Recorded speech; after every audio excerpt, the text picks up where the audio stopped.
بسم اللہ الرحمن الرحیم۔ قربانی کے مسائل سے متعلق آج ارادہ ہوا کہ ان مسائل سے متعلق ایک کلپ ریکارڈ کروا دیا جائے اور لوگوں کو قربانی کے بیسک مسائل بتائے جائیں۔ لوگ بہت زیادہ جو سوالات پوچھتے ہیں تو اس پہ میں نے کچھ اشارے لکھ لیے اپنے سامنے، تاکہ جو سوال بہت زیادہ پوچھے جاتے ہیں میں ان کے بارے میں ریکارڈ کروا دوں۔ تو میں انشاءاللہ یہ جو قربانی ہے اس کے بالکل شروع سے لے کے آخر تک ترتیب سے کوشش کرتا ہوں کہ مسائل بیان کروں، اور جو مسائل بہت زیادہ پوچھے جاتے ہیں اللہ تعالیٰ سے دعا ہے کہ وہ سارے آ جائیں۔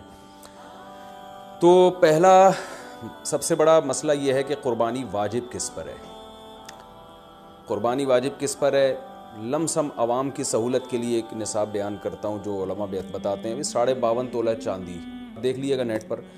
تو اتنی مالیت کا کسی کے پاس سونا ہو یا چاندی ہو یا تجارتی مال ہو، تجارتی مال کہتے ہیں وہ سامان جو بیچنے کے لیے آپ نے خریدا ہے، یا کیش رقم ہو، یا یہ کہ ضرورت سے زائد سامان، ضرورت سے زائد سامان کہتے ہیں وہ سامان جو پورے سال بھی استعمال نہ ہوتا ہو۔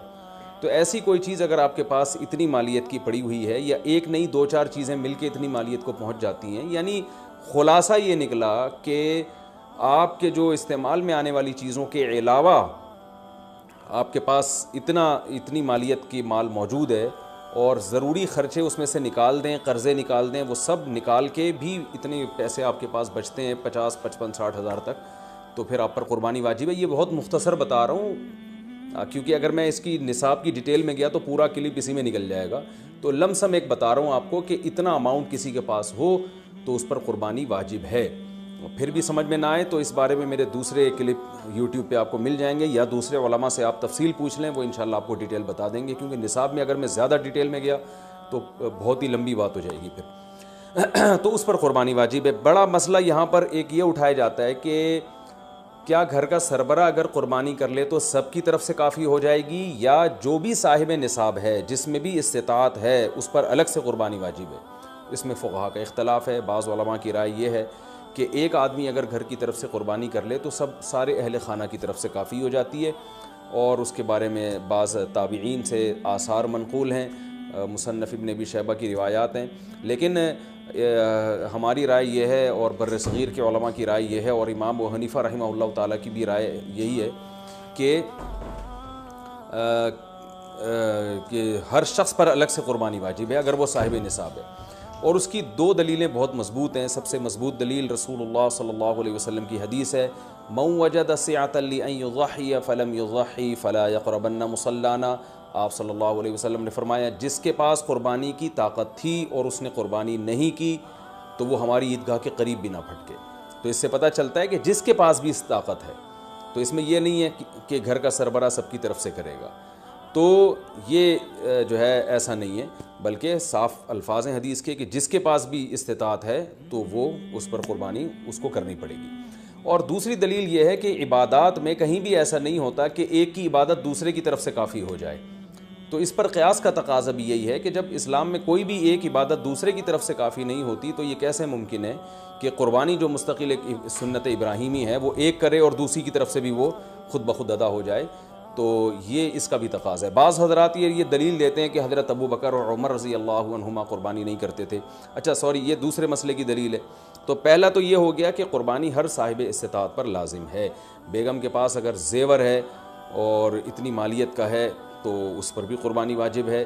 پھر وہ الگ بات ہے کہ اس کی طرف سے میاں اس کی پرمیشن سے کر دے، یعنی واجب تو اس پر ہوگی لیکن ضروری نہیں ہے کہ وہ خود کرے، اس کی طرف سے اس کا میاں بھی کر سکتا ہے اس کی پرمیشن سے، اجازت سے، اور میاں اپنی طرف سے بھی ایک کر دے اور بیگم کی طرف سے بھی ایک کر دے۔ یعنی گھر کے ایک فرد کرے گا اور سب کی طرف سے کافی ہو جائے یہ نہیں ہے، بلکہ ہر فرد کو الگ کرنی پڑے گی۔ وہ الگ بات ہے کہ اپنے پیسے سے کرنا ضروری نہیں ہے، وہ فرد خود کرے یا کسی سے کروا دے۔ پھر جب کسی سے قربانی کروائے گا تو اس کو پیسے دے، یا جو قربانی اس کی طرف سے کر رہا ہے وہ خود اپنے پیسے استعمال کر لے تو بھی ٹھیک ہے۔ یعنی یہ بھی ٹھیک ہے کہ آپ کے جو ابا ہیں، آپ کے جو والد صاحب ہیں وہ قربانی کر رہے ہیں اور سب بالغ بچوں کی طرف سے کر رہے ہیں، پیسے کسی سے نہیں لے رہے تو بھی ٹھیک ہے، کوئی حرج نہیں ہے۔ یا شوہر بیوی کی طرف سے کر رہا ہے اور پیسے نہیں لے رہا اس سے تو بہت اچھی بات ہے، ایسا نیک شوہر اللہ میاں سب کو دلائے۔ تو یا بیگم صاحبہ کر رہی ہیں اپنے خرچے پہ اور میاں کی طرف سے بھی کر رہی ہیں، میاں سے پیسے نہیں لے رہی ہیں، تو سبحان اللہ، بہت اچھا لگا آپ کو سن کے، تو ہمیں بھی بہت اچھا لگا۔ تو یعنی پیسوں کا ہر ایک کا ڈالنا ضروری نہیں. اچھا یہ بھی ایک مسئلہ ہوتا ہے کہ بڑا بھائی کر رہا ہے سب کی طرف سے اور سب سے آدھے آدھے پیسے لے رہا ہے قربانی کے, وہ یا تھوڑے تھوڑے پیسے لے رہا ہے, باقی پیسے اپنی جیب سے ڈال رہا ہے, تو بھی ٹھیک ہے. یعنی جس کی طرف سے قربانی ہو رہی ہے اس کے لیے خود سے پیسے یعنی خرچ کرنا ضروری نہیں ہے, اس کی طرف سے اگر کوئی اور خرچ کر دیتا ہے تو بھی ٹھیک ہے, چاہے پورے پیسے خرچ کرے یا آدھے پیسے خرچ کرے.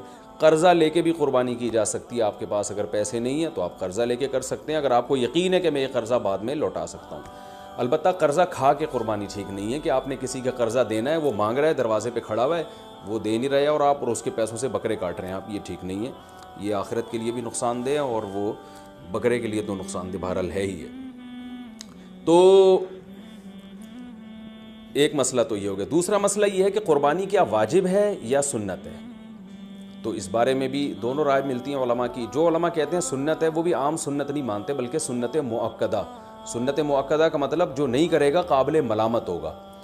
اور امام ابو حنیفہ رحمہ اللہ تعالیٰ کی رائے کے مطابق یہ واجب ہے, اور اس کی دلیل وہی ہے کہ پہلی بات تو یہ کہ عبادت ہے, اور عبادت میں احتیاط کے پہلو کو ترجیح دی جاتی ہے, کیونکہ احتیاط اسی میں ہے کہ اس کو اگر واجب قرار نہیں دیتے تو بہت سے لوگ قربانی کا فریضہ چھوڑ سکتے ہیں اور اس بات کا خطرہ موجود ہے کہ قیامت میں ان کو گناہ نہ ملے. تو اس لیے احتیاط کے پہلو کو ترجیح جائے گی. اور مضبوط دلیل امام حنیفہ کی قرآن نبی صلی اللہ علیہ وسلم کی وہی حدیث ہے, من وجد سعۃ لأن یضحی فلم یضحی فلا یقربن مصلانا.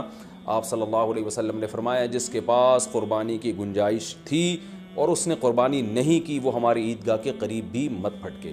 آپ صلی اللہ علیہ وسلم 10 سال مدینہ منورہ رہے, ہمیشہ آپ صلی اللہ علیہ وسلم نے قربانی کی ہے. بعض حضرات یہ دلیل دیتے ہیں کہ حضرت ابو بکر اور حضرت عمر نے قربانی نہیں کی اپنے دور خلافت میں, اس سے پتہ چلتا ہے کہ قربانی واجب نہیں ہے. تو یہ دلیل اس لیے درست نہیں ہے کہ حضرت ابو بکر اور حضرت عمر رضی اللہ تعالیٰ عنہ مسکین تھے, غریب تھے, اگرچہ مسلمانوں کے خلیفہ تھے, لیکن یہ ان کی ایک کوالٹی تھی کہ اتنے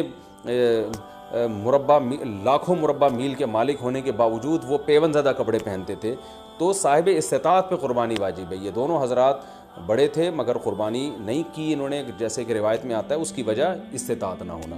تو استطاعت اگر نہیں ہے تو پھر قربانی لازم نہیں ہے, بلکہ اگر آپ قرضہ لے کے قربانی کرو گے اور خطرہ ہے کہ میں قرضہ ادا نہیں کر سکتا تو پھر تو جائز ہی نہیں ہے آپ کے لیے, کیونکہ دوسروں کا حق دبا کے آپ کے لیے عبادت کی وجہ آوری یہ ٹھیک نہیں ہے.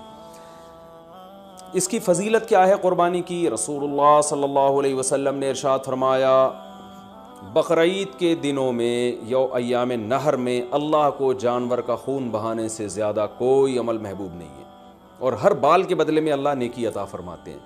یہ قربانی کی بہت بڑی فضیلت ہے, اور اس کی فضیلت آپ علماء سے بیانات میں سنتے ہیں. میں بھی چونکہ بہت مختصر جلدی بات کر رہا ہوں تاکہ میں پورے موضوع کو جلدی سے